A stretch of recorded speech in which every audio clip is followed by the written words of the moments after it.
वो बहुत खूबसूरत बच्ची थी। हल्के भूरे बाल, गोरा रंग, चेहरे पर हर वक्त मुस्कुराहट रहती और बिल्कुल गुड़िया लगती थी। इसकी माँ भी इसे गुड़िया ही कहकर पुकारती थी। गुड़िया का असल नाम अमरीन था। जो भी इसे देखता प्यार ज़रूर करता। इसे देखने वाला यही समझता कि वो किसी बड़े घराने की बच्ची है, मगर गुड़िया का ताल्लुक एक गरीब और मुफलिस घराने से था। वो लोग एक छोटे से मकान में रहते थे। इसका बाप एक मजदूर पेशा आदमी था। इसकी माँ एक बंगले में मुलाजमा थी। गुड़िया की माँ जब काम पर जाने लगती तो गुड़िया को भी अपने साथ ही ले जाती थी, क्योंकि गुड़िया अकेली रह जाती। दोनों गरीब मियाँ बीवी अपनी हसीन बेटी को देखकर जीते थे और इस पर जान निछावर करते थे। गुड़िया आम बच्चों की निस्बत अलग और समझदार थी। बहुत से जानने वाले कहते थे कि गुड़िया को तो किसी अमीर घराने में पैदा होना चाहिए था ताकि वो शहजादियों की तरह रह सकती। गुड़िया के माँ बाप को भी इस बात का बहुत एहसास था, इसलिए वो अपनी हैसियत से बढ़कर गुड़िया को अच्छे कपड़े पहनाते, इसकी छोटी छोटी ख्वाहिशों को पूरा करते।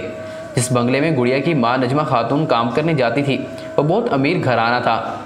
वहाँ की फिरोज़ा बेगम भी बहुत अच्छी खातून थी। वो अपने मुलाजमों के साथ नरमी से पेश आती थी। आज तक किसी ने भी फिरोज़ा बेगम को मुलाजमों से सख्त लहजे में बात करते नहीं देखा। वो नहीं चाहती थी कि इनके तल्ख रवैये से मुलाजमीन की दिल शिकनी हो। फिरोज़ा बेगम की एक ही बेटी थी, किरण, लेकिन शक्ल सूरत में आम सी थी। गुड़िया और किरण में खूब दोस्ती हो गई थी।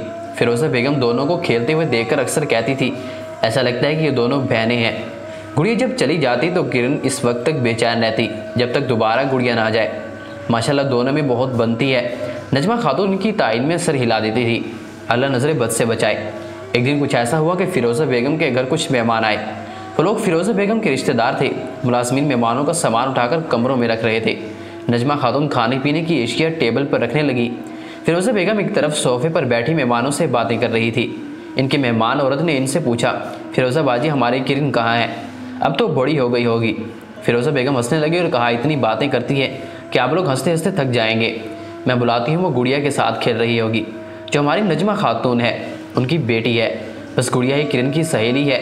ये कहकर फिरोज़ा बेगम ने एक मुलाजमा को इशारा किया। आप लोग बैठे, मैं अभी आती हूँ, ये कहकर किचन की तरफ चली गई।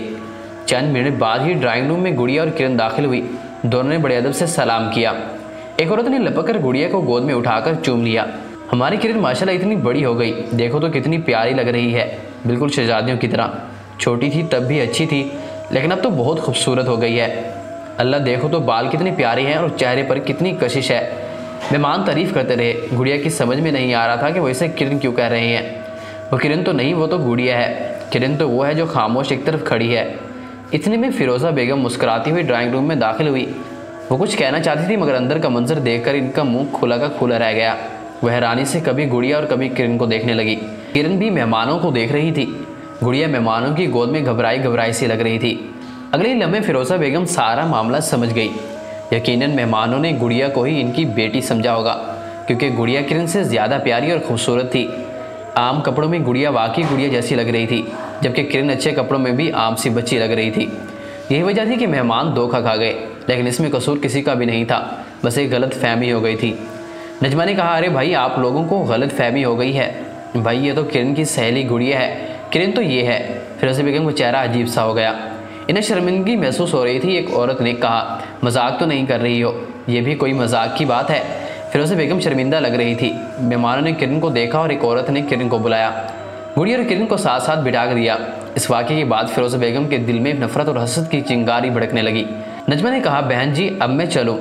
वो आपके कपड़े भी इस्त्री करके रख दिए हैं। हाँ ठीक है। फिरोज़ा बेगम रिसाले पर से नज़र उठाकर देखा और कहा, किचन साफ़ किया? नजमा ने कहा, जी बेगम वो भी साफ़ कर दिया है। फिरोज़ा बेगम ने गुड़िया को देखा। इसके भोले भले चेहरे पर कुछ घबराहट के आसार नज़र आ रहे थे। वो फिरोज़ा बेगम की तरफ देखने से कतरा रही थी। फिरोज़ा बेगम कटक गई और इन्होंने गुड़िया के हाथ में पकड़ा हुआ रंगीन कपड़ा देखा जिसमें कुछ चीज़ थी। गुड़िया छुपाने की नाकाम कोशिश कर रही थी। फिरोज़ा बेगम ने कहा, अच्छा ठीक है जाओ। इनके जहन में एक ख्याल आया था कि नजमा खातून सलाम करके चल दी। गुड़िया इनके साथ थी और फिरोज़ा बेगम की नज़रें कपड़े पर जमी हुई थी।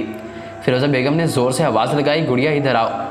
फिरोज़ा बेगम ने देखा गिरी हुई चीज़ सुनहरे बालों वाली कीमती गुड़िया थी, जो किरण के डैडी ने उसे सालगिरह पर तोहफे के तौर पर दी थी। गुस्से के मारे फिरोज़ा बेगम की आंखें सुर्ख हो गई। अगर इनके दिल में पहले से गुड़िया के लिए नफरत नहीं होती तो शायद वो इसे भूल समझकर छोड़ देती या फिर इसे हंसी खुशी दे देती, मगर अब मामला अलग था।